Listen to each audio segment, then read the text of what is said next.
people. I think I told you why I don't do that anymore. There's too many people would call me up that evening. Say, Ajahn, yes, it worked. My poor mum was really sick in hospital, and I did this loving kindness meditation for her. Just visualised her. I was in Perth. She was in Jakarta. I just visualised her, and she had all this loving kindness to her. And then when I asked her, what were you doing at that time? She said, oh, that's really strange. I was thinking of you at that time. And I felt good.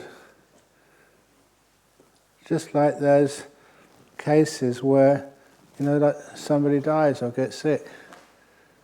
A good example of that was this case over in Melbourne. I read this in the Melbourne Age, I think it was called, newspaper. There was a prominent veterinary surgeon over in Melbourne, and he was going for the long weekend to a friend's house, having a party for the weekend.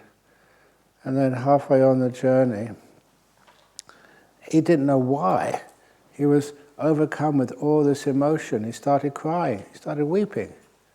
So much so that he couldn't drive his car anymore. He was on the freeway, and then he had to just park.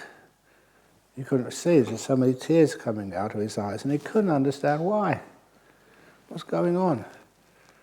And then he pulled himself together, and just, once the worst of the emotions disappeared, he carried on the journey. And when he got to the destination, a nice country house somewhere in Victoria, where his friends were meeting together for this little party, that's where the message waited him. When he left, about the time when he broke out into uncontrollable grief, that was when his dog, left at home in Melbourne, just ran out of the gate and got hit by a car and died.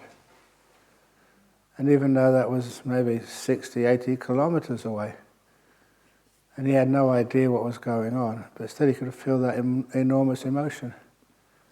And that's one of the reasons why, that he just couldn't drive for about a quarter of an hour, half an hour. This is much faster than WhatsApp. You can feel it immediately. I don't know if you ever had any feelings like that? That someone close to you has passed away, has got injured, and it doesn't matter where you are in the world, you can kind of feel it. So that's, there is that ability of human beings, all human beings, and even animals too, to be able to feel.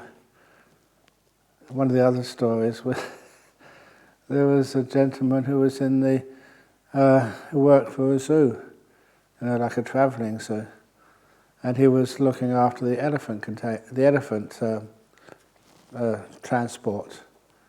And halfway on the journey, the elephant in a very nice little truck, trailer, well looked after, very comfortable in there. The elephant started going crazy.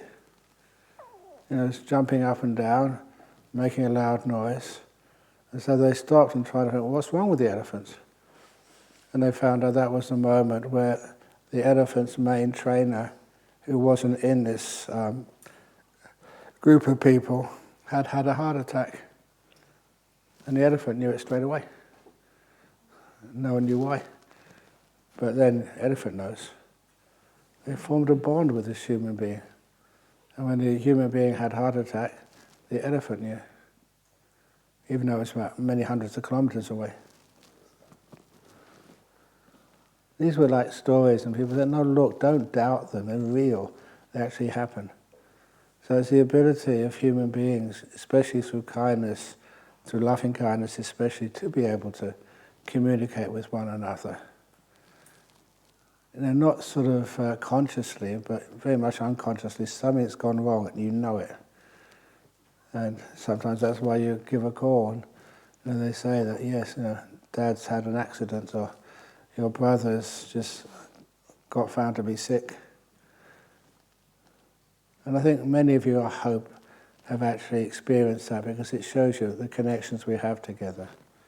But more than that, in this particular exercise we're going to do now, loving kindness meditation. It's going to be a guided loving kindness meditation. So basically, you don't have to do a thing. You just sit there and just enjoy. And I say enjoy a few times when I said in meditation, you sit there and bliss out. And sometimes some people say, well, what's blissing out? What is that? They haven't really experienced it. And if you haven't experienced it yet, this loving kindness meditation usually gets you really going. Some people would say it's the best meditation they've ever done. It really caught them and got them and made them just feel the power of kindness. And hopefully we can do that this morning. But with the loving kindness meditation, I often describe it to people like loving kindness, metta, as lighting a fire. And to light a fire, you can't just get a match and put it on a piece, like a log, even in the forest.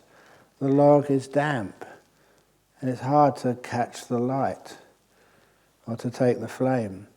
So what do you do if you're lighting a fire?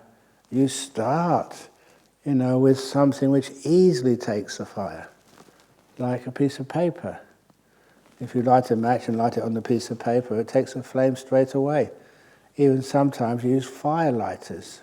You've got some solid kerosene or something, and you light it and it ignites very easily. So however you start the fire on something which easily takes the flame, the next thing you do is actually put on some other flammable material, like twigs. In English we call that kindling. And I like the word kindling because it starts with kind. I sometimes pronounce it kindling.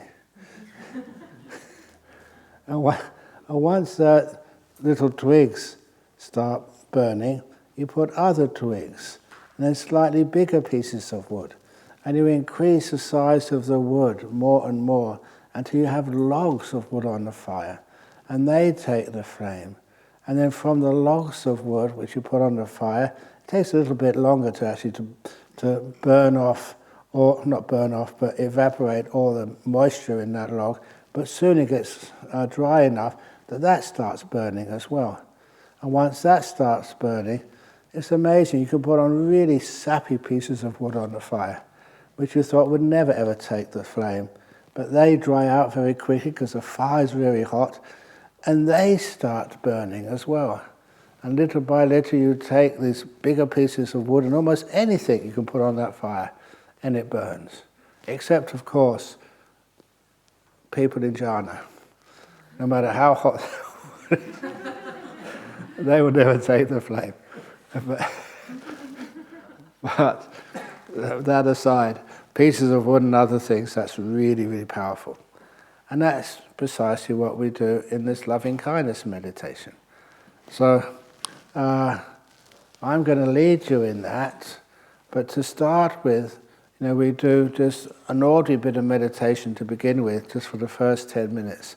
To get the mindfulness up, to get you relaxed, to get you in a comfortable position. Because if you can't be kind to your own body, it's a waste of time trying to be kind to everything else in the whole universe. That's what we're going to do. It sounds a bit magnanimous, but my star sign is Leo Rabbit. That's the year of the rabbit. That's the Chinese. So Leos are very, but the rabbits are just nice and kind, and soft and cuddly. So anyway, I just love doing this. So first of all, get yourself in a nice, comfortable position. And hopefully you've been to the toilet, or you've got yourself enough water to drink or whatever. And then close your eyes. And just like every other meditation, I'm glad many of you were at Nolamara last night, because I did the guided ordinary meditation. You notice I always start with being aware of my body, so I can relax it to the max. That's what I'm doing now. Last night, became aware of the feelings in my feet. I actually asked my feet, how are you?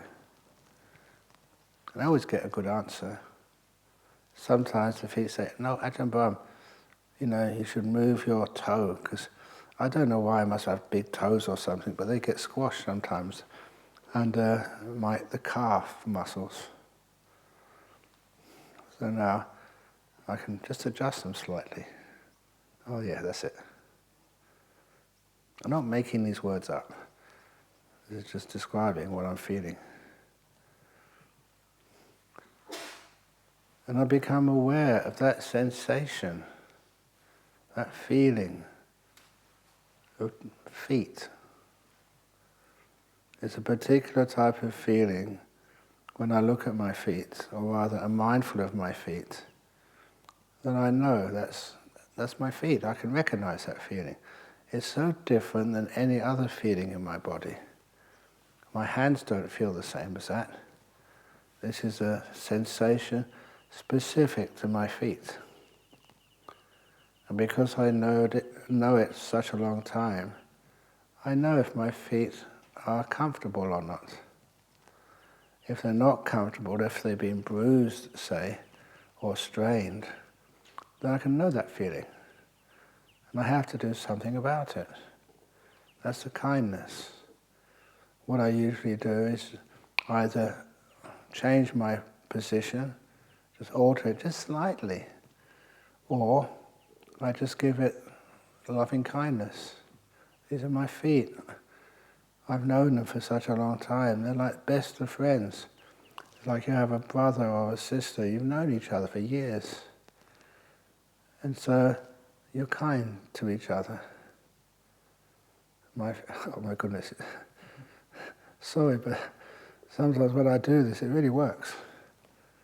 And just my feet get really sort of soft and relaxed, really relaxed. There's no tension in there at all. I said, I was a bit surprised at how easy that was to do and how quick. My feet felt great. And please excuse me, I just indulge. Maybe I should go faster, but it feels very, very, very pleasant. I'm kind to my feet, and my feet are kind to me. By me, I just mean, the awareness.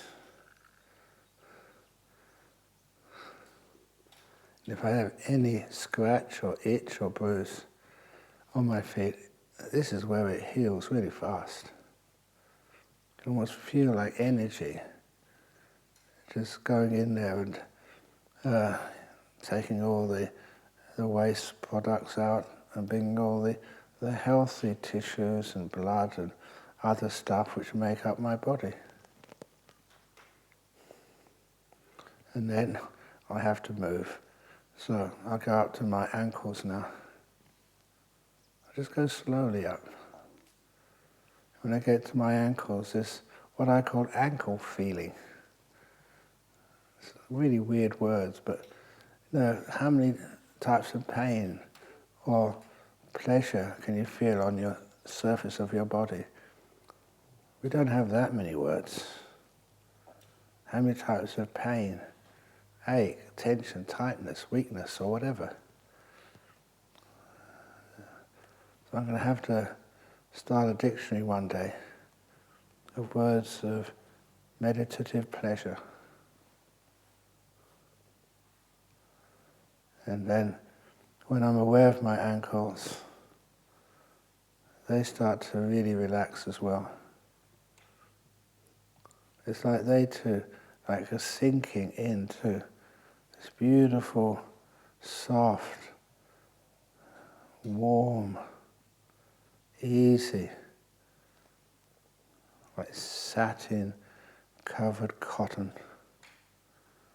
There's no pressure on any part of my ankles. And I love every moment of this. My ankles feel they're being pampered. All I'm doing is sitting in a meditation position. It's how my mind looks at them. And I'm trying to tell myself, come on, there's a long way to go yet, my body's got many more parts. But it works for me. I've done this for so long. It's so easy to relax my body and so comfortable, even blissful. And I just go further up my legs, up my calves. And I could feel them slightly tight. And I kind to them. It's like I'm saying to a good friend, relax, you're fine, everything's okay. But I do that and I can feel it work. Parts of the muscles in my lower legs get released. They're not pulled apart. They're not stretched. They're not squashed. It's like everything is loosened. So there's hardly any tension on my body at all. And that's just my lower legs.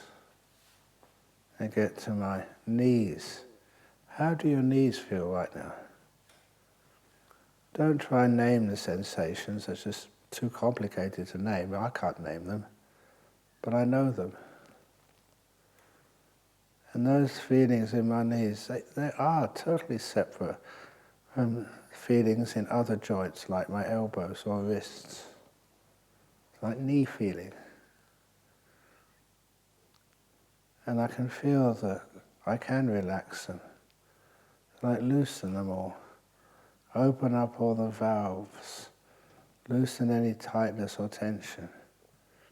So any ligaments around there are not pulled apart. Everything is kind of loose and getting looser every moment. Until my knees feel they're just totally relaxed. Nothing which is pulling them apart or squashing them. And even the bones, I can almost feel them just softening and sinking into the cushion. And the result is they feel just loose, healthy, peaceful. It's kind of the most relaxed my knees have been all day. I go out to my thighs, relax them. Big muscles, they're usually pretty healthy. So I just feel them, experience them. What do those muscles feel like right now? What's the experience of just being aware of them? And that too is a special feeling. If I just had that feeling, I'd know straight away that's my thigh feeling. And again, I invite that to relax. I don't make it relax. If you make anything happen, you get tense. You let them relax. Okay, muscles, you can be loose. You don't have to be this way or that way. Just be at ease. Then I go to my buttocks. This is something which I always notice.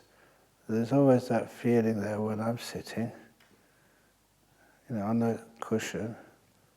I've got a heavy body, and there's pressure on those muscles against the cushion underneath it. I can feel that.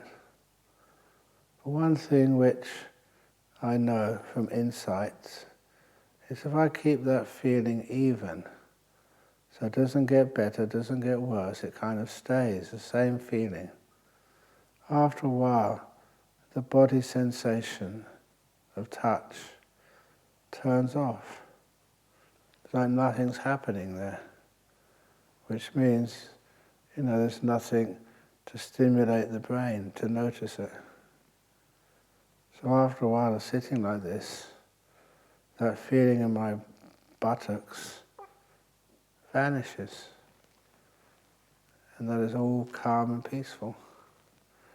I go up my back, Sometimes I go up my back, sometimes I go up the central part of my body. Today I just go up my back, feel my back. Many years ago, because I was working, laying concrete too hard, and my back just got out of joint. One of the vertebrae slipped. And I was bent over like this old man when I was still young. I couldn't straighten up. Just eventually I got more mindful of my back, and with some yoga exercises, and the problem just disappeared. But I'm still sensitive to my back. I go up the vertebrae. Don't count them, I'm not really that clued in on which vertebrae is which. But I feel my back. And when I get past any of those vital organs in my back, I give every one of them, if I can feel them, I can give them kindness. I relax them. I'm not quite sure what I'm relaxing, but it feels good. Till all those muscles and organs in my back start to become totally at ease. And I go back down to the base of my torso, and then go up, just checking the digestive tubes, the colon and the intestines. I don't just follow them, just left a bit here, right a bit there, twirling all over the place. I just scan upwards.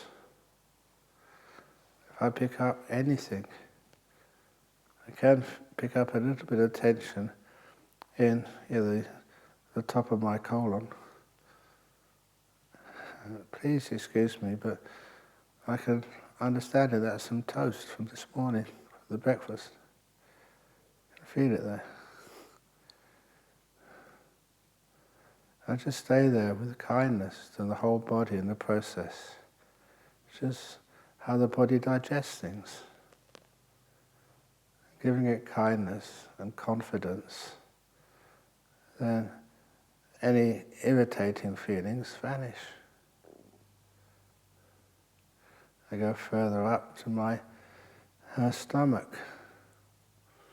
I can still feel some of my morning breakfast there too, especially the baked beans.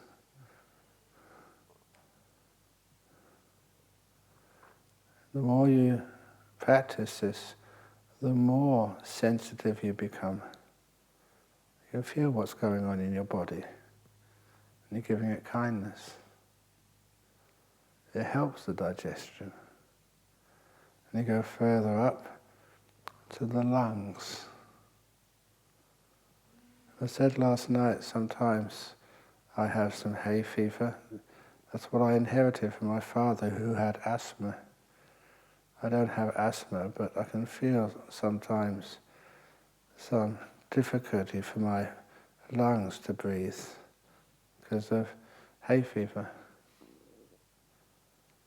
And I'm aware of my lungs right now. I'm giving them so much kindness and respect. Part of kindness is respecting what you're giving kindness to. So my lungs just doing as best they possibly can, with the quality of the air and with the quality of the lungs. Just breathing in and breathing out. Not as I want to breathe in and breathe out, but as my lungs want to breathe in and out. I do not tell my body what to do. I find out what my lungs want to do and act accordingly.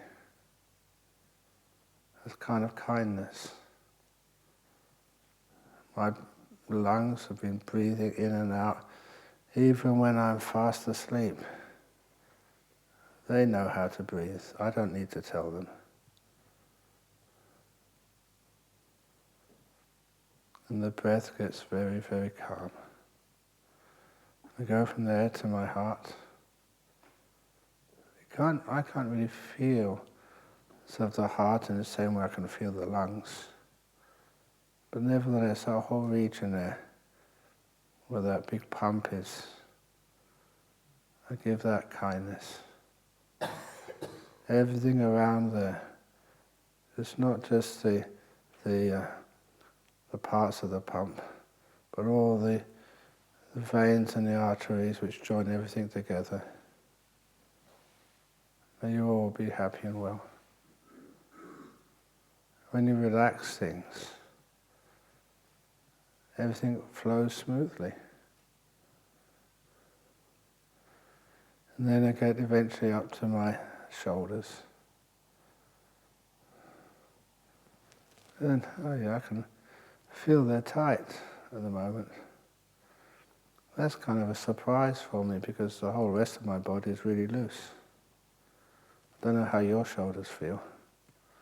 But one of the exercises I taught last night in Dhammaloka was very useful. In order to create that relaxation, you go the opposite direction first. I scrunch up the muscles in my shoulders, pull them in, contract them until they're really scrunched up. And then when they're as scrunched as could be, I let go. And then the muscles get loose. And they get more loose, more relaxed than when I started. And it also helps you understand what letting go is. You can feel it was scrunched or pulled together tightly, and then all those things which held it, which scrunched it, are released. And you feel really relaxed. My shoulders always get relaxed that way. Go down my arms to my fingers. If you have any part of your arms which have an injury, you can briefly stay there. Give this lovely kindness. Just like you may be a nurse and there's your patient in the ward is just afraid or hurting. Just smiling at them. Just saying you're safe. So they feel that they can relax. Sometimes that's one of the greatest methods of relaxation. You don't need to hold yourself tightly. You have nothing to fear. And then my shoulders, my hands, my fingers, they're all relaxed to the max. I'm the one who is smiling at me. And I go up to my neck. My neck is relaxed when my head is properly balanced on top of the neck. So if you ever see me on one of these guided meditations, you will see me moving my head back and forth to the left and right at this point. Totally consciously, willingly, because I want to find the optimum position for my own head on top of the neck, where it's balanced. When I find that, the meditation can be strong. And lastly, as I said last night, I become aware of the muscles around my eyes, my nose and my mouth, and a bit of my forehead as well. Because those muscles, it's almost like a check, first of all. If those muscles are tight, it means there's some emotional blockage. You know those emotions which play in your mind as they're exhibited on the look on your face. When I'm kind, you feel this beautiful sensation around my mouth and actually my forehead. I try to make those muscles on my face as comfortable as possible. And lastly, I become aware of my whole body. Join all these parts together. Oh, crikey. Because when I'm aware of my whole body, that does feel pleasurable. For me anyway. It's a delightful feeling. Sometimes I can stay with this feeling for the whole meditation.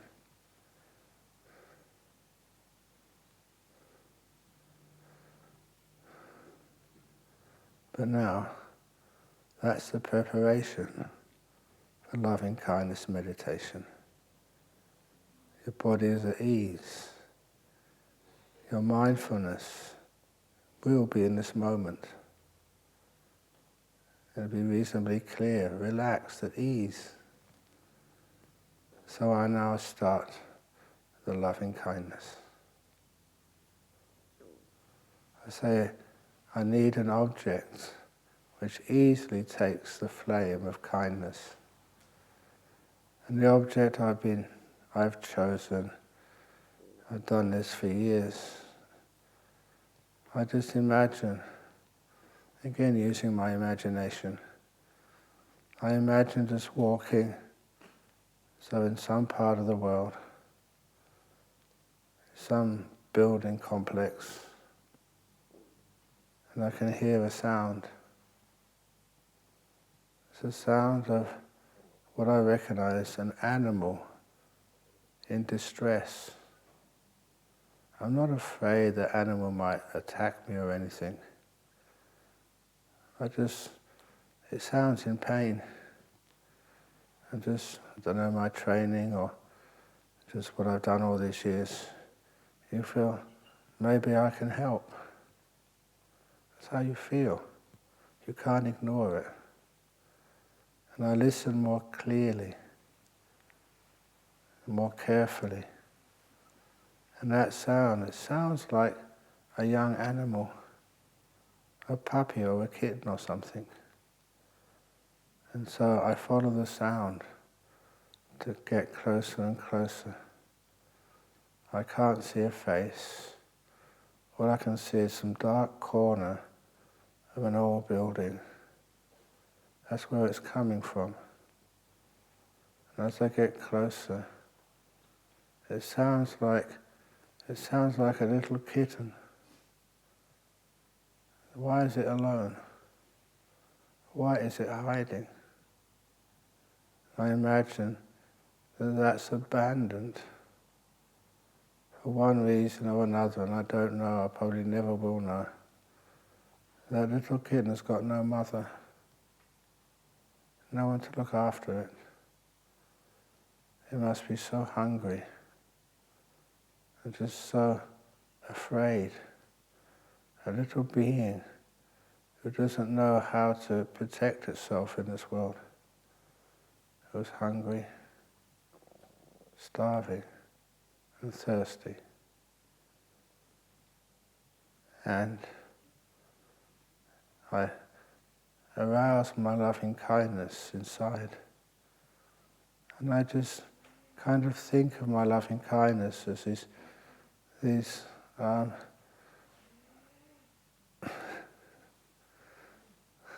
I think of the loving kindness as these rays of golden light. That's just how I visualize loving kindness being sent to somebody else. The loving kindness being sent over to that little being, whatever it is, wherever it is. And this nearly always works. You can see that little being just extend its head out from that darkness. It's felt a sense of safety. Maybe this being who's sending me this kindness and warmth, maybe it's real, maybe it's sincere. Maybe this little being will not harm me. And I imagine this little kitten's head coming out from the darkness, terrified, but with hope. Maybe once this little kitten has made a correct decision. And as I see its eyes, this is my imagination, but it's not that hard to maintain a vision of this poor little kitten, its eyes staring at me in hope. And I can see around its eyes, cats, kittens are always really clean. This one is dirty. It's got some dried blood on its face.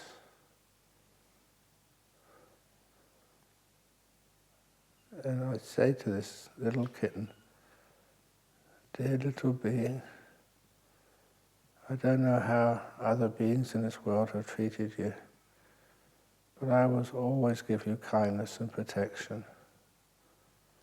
Little kitten, the door of my own heart is wide open to you. Come in. I'm a monk. I've got lots and lots and lots of kind disciples, followers. If you need some special cat food, I'm sure I can find somebody to get some for you. Milk. Actually, little kitten, I've got lots of milk left over from breakfast in the fridge in the monks' quarters. Little being, please give me the happiness of looking after you. And that little being kind of trusts me a little bit more every time and comes out a little bit further from its hiding place in the dark corner of an old building. As it comes out more and more, oh my goodness, you see how thin it is. It's got fur, but the fur is clinging to the bones. There's hardly any flesh on that little being. It hasn't had anything to eat or drink. I don't know, maybe since it was born. That poor little being never had a friend. No one to play with it, care for it. You can see all the scratches and dried blood on its fur. It must hurt so much. Have ever you been in such a situation, you've got no one to help you and it's really desperate? So I send my loving kindness to that little kitten. Little being, I don't know why that happened to you, but let that past go. Don't have any grudges. Instead, please give me the privilege of looking after you. And I start to fantasize about that little kitten growing up to be a young cat, getting fat, climbing over everything in my cave, sometimes scratching things, tearing my robe, or whatever. You're allowed to do that, little kitten. And just giving it this unconditional love. Dear little kitten, I really meant that. The two doors of my cave are always open to you. Let me look after you, protect you, see you grow. And when I give such loving kindness, that little kitten has no more fear of me. I put out my hand slowly and then put it under its belly, touch its bones, covered with fur, dirty fur, lift it up so gently. I try to make it believe it's being lifted up by a feather, not by a hand. And I bring it towards me. Bring it towards my chest, covered with my robe. And I hold it so gently. It must still have many wounds which haven't healed. And I need to treat it with ultimate softness. As I hold it to my chest, I imagine that little kitten closing its eyes. It trusts me. and it can rest. And I can know that it's in the arms of this monk. He's never met this monk before, never knows monk's Vinaya, but knows it's safe. It will be fed, protected, allowed to grow. And it falls asleep. I can hear it purring. It's safe. It might feel content, but then so do I. I've given safety to this little being. And I can feel just where I'm holding it against my chest. That area of the chest, I hold it there on purpose. Because that's where I locate this feeling of loving kindness, just above my heart. And I feel these golden light of loving kindness coming out of my heart, through my skin, onto this imaginary being, healing it, easing it, making it feel it's got a friend in this world. And as I do that, that part of my chest starts to tingle, as it usually does when I start giving out loving kindness. When that loving kindness is strong, then I kind of put down the little kitten. That's my primary way of lighting the flame of kindness. And then I imagine in front of me a real being,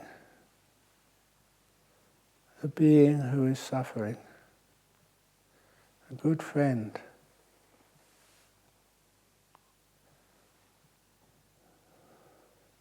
I imagine them like standing right in front of me. And I start to bathe them with loving kindness. This rays of kindness and care, opening the door of your heart to them, just pours out, healing them, giving them confidence, peace, forgiveness, freedom, taking away their pain, replacing it with hope and purpose. Until just like that little kitten, they soften. Even their muscles soften. They're not defensive. They're not afraid. They actually receive your loving kindness. My dear friend, I care for you. Not in the way of ownership, but in the way of a good Kalyana Mitta, a friend. And you bathe them with loving kindness, right up to the top of their head, the tip of their ears, down to their every nail on their finger, down to their toes, all over. It works. Any tightness, any pain gets lessened.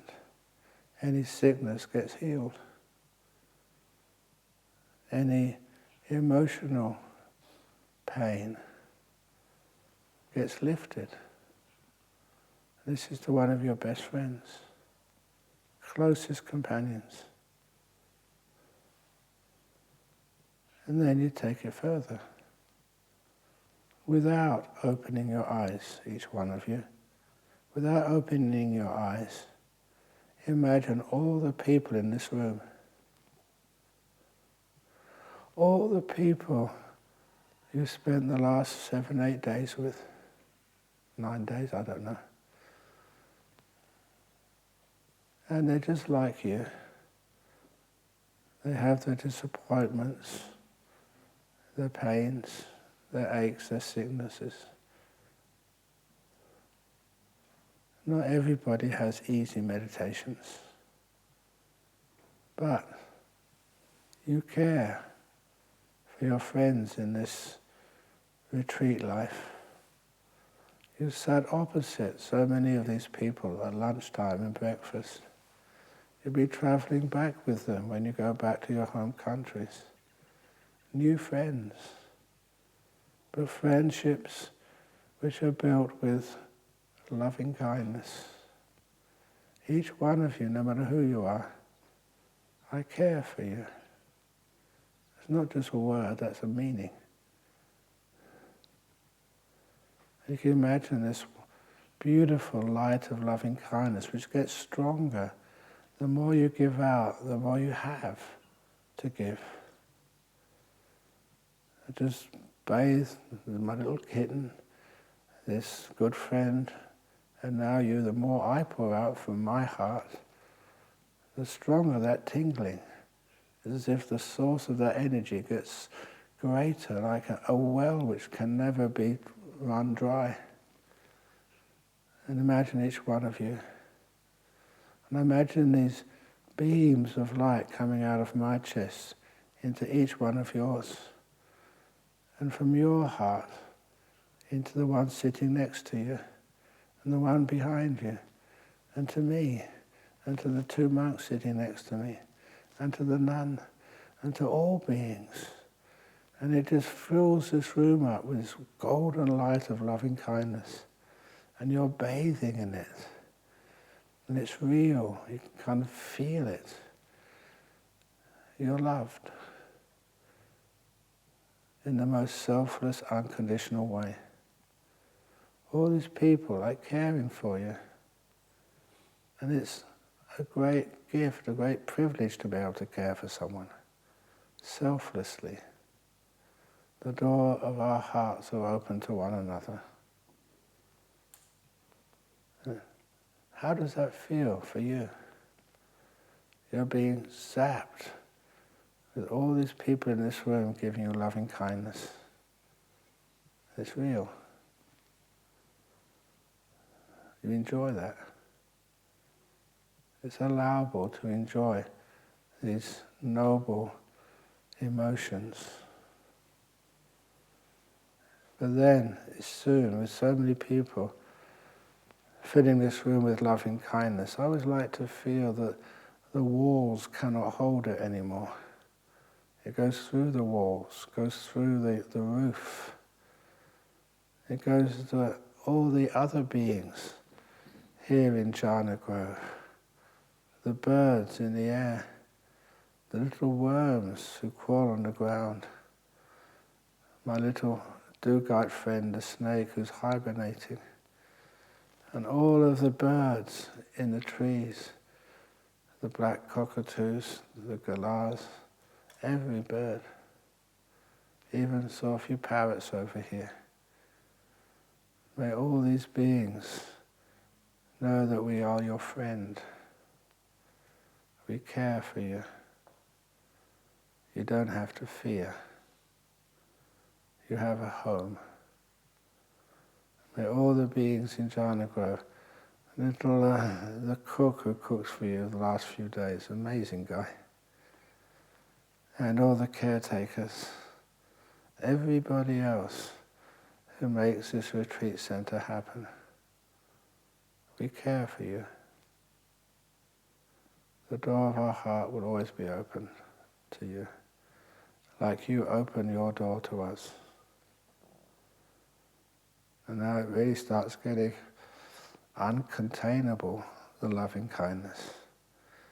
You start to build it up stronger and stronger until it flows outside of Jhana Grove, up the hill, what we call the Hermit's Hill.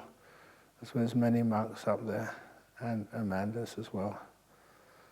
Over to Bodhinyana Monastery, there's lots of monks over there. I don't know what they're doing right now, but please know we care for you. We're here for you. May you all be happy, well, overcome sicknesses, let go of any past problems. And all the animals in Jhana Grove too. All those parrots waiting for lunch at 10:30, 11 o'clock. As you spread your loving kindness even wider, just up the road, only about 6 kilometers away, this car net prison farm. People who've done some hurtful things, who have lost their freedom.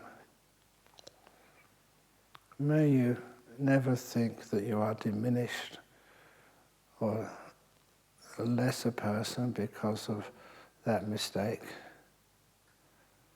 You have all these friends you've never even seen, from countries you never visited. We're sending you our loving kindness, our goodwill right now. Please be peaceful. Please be open and sensitive to see this beauty of loving kindness so you can rejoice in it. It does a wonderful service for your emotional peace and happiness, rehabilitation into the world, service to the world. And this loving kindness goes way more far. It goes further down. I'm just thinking of Albany now. There's one of our monasteries down there. May you all be happy and well down there. And not just you, just all the people, the beings in the south of Western Australia. Send it up to Nollamara Centre where many of us were last night. Thank you for your hospitality. Thank you for all the volunteers who work so hard there.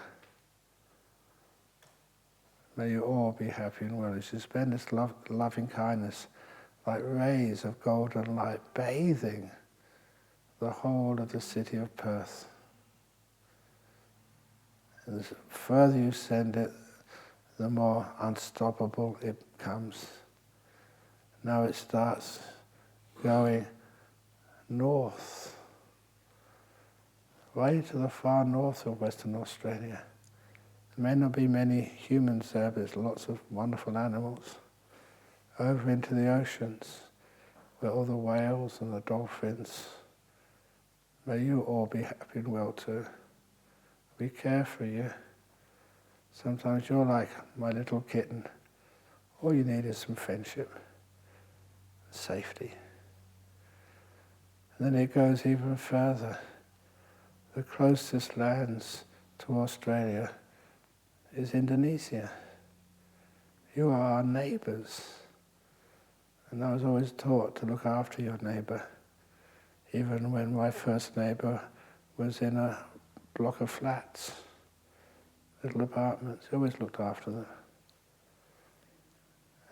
And so all of those who come from Indonesia, you got your friends and loved ones there, and mothers and fathers and uncles and sisters, even children.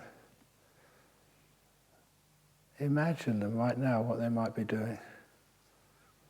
And send them this beautiful loving kindness. Even though I'm a long distance away, doesn't mean I can't love you. You send this beautiful kindness to all the beings who you know you've met over in the many, many, many islands of Indonesia.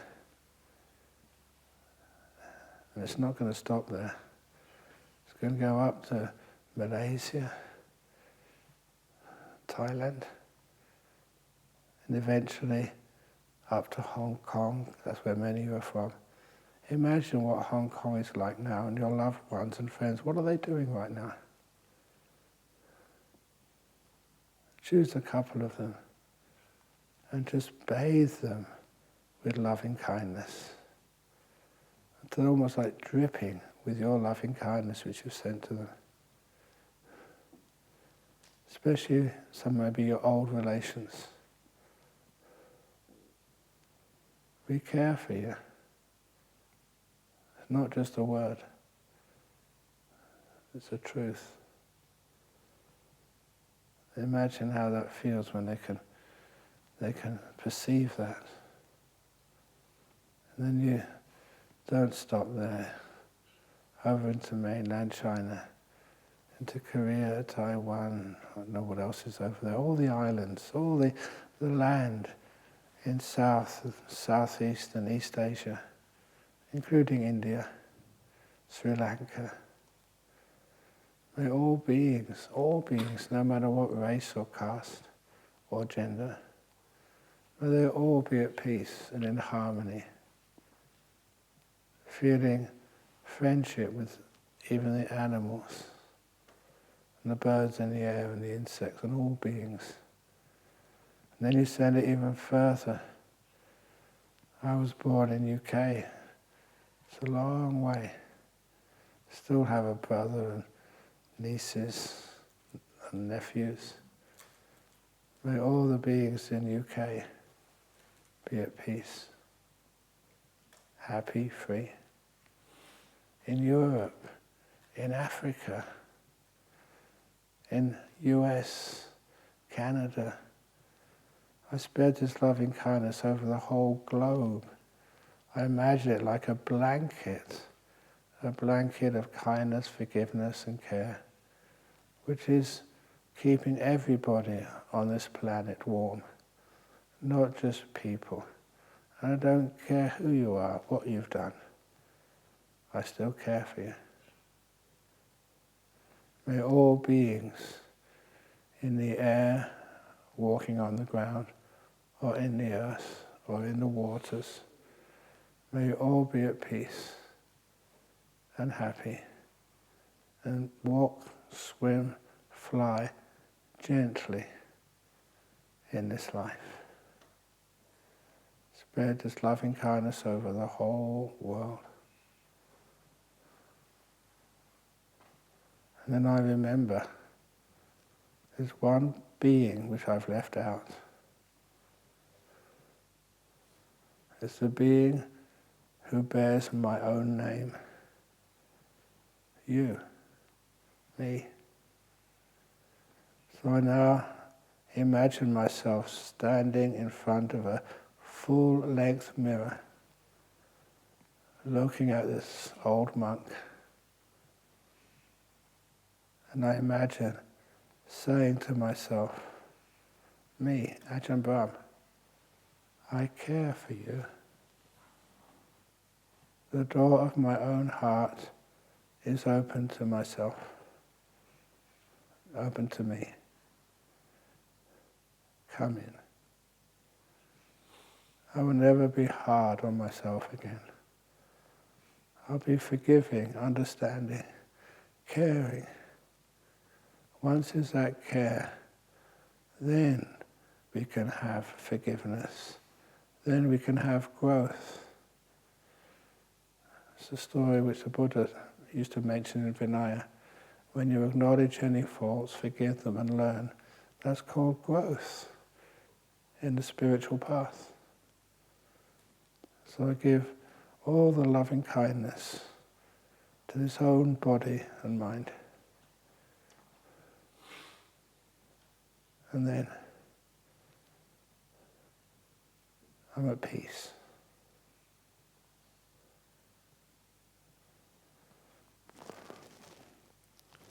And there does come the time when you have to complete the loving kindness. It's never really finished. So now I imagine all that energy which I spread to every place that I know. Imagine it like this golden light enveloping the world.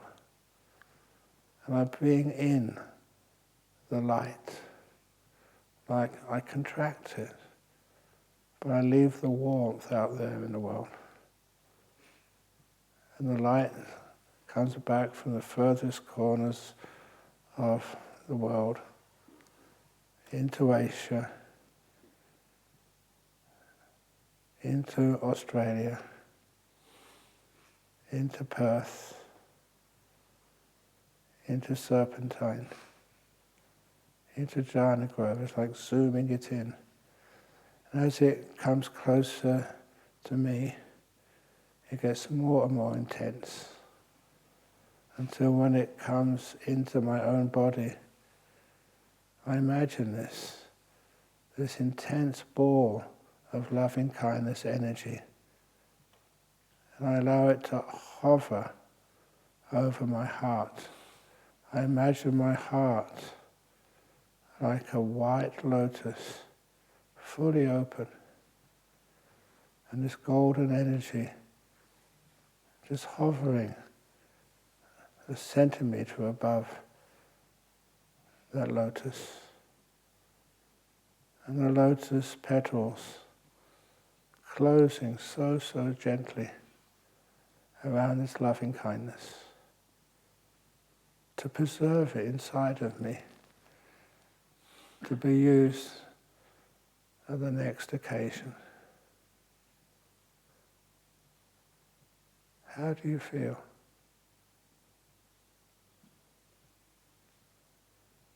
Just enjoy this moment of freedom. In a minute's time, I will give you a blessing.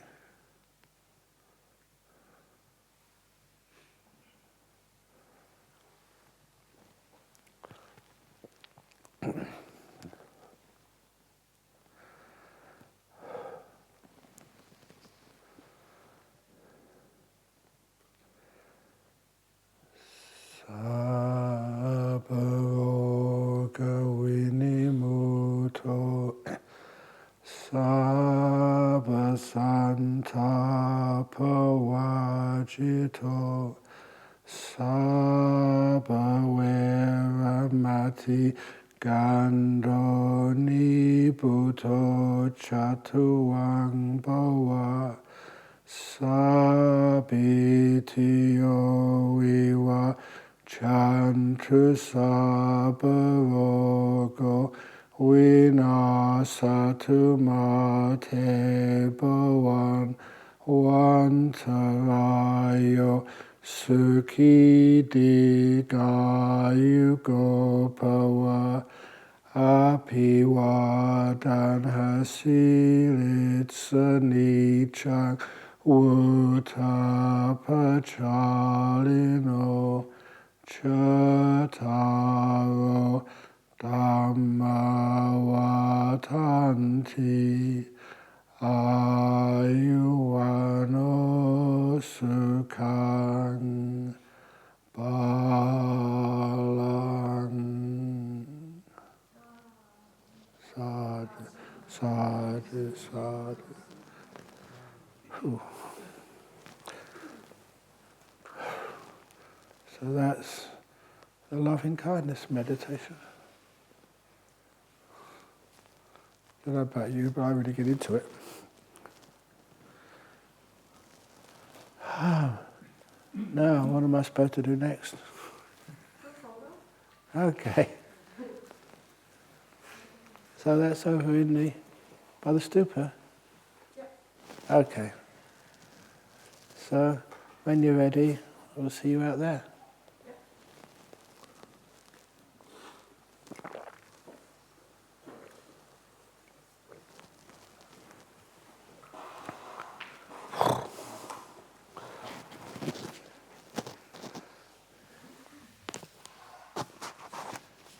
You don't want to go?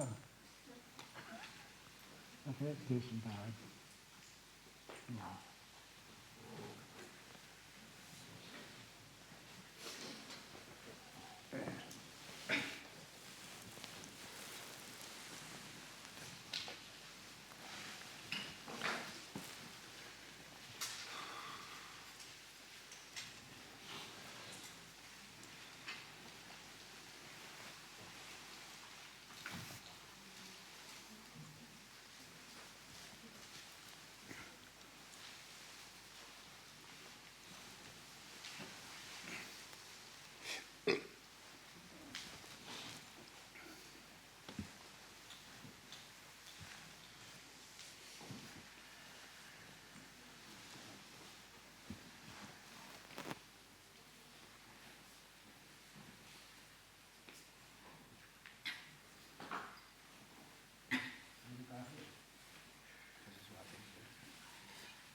We can do it outside or inside or? Do you want to do it? It's up to you. Super is nicer Yeah, to do the group photo. That's what we used to do. yeah. Very good. Yeah. Okay, good.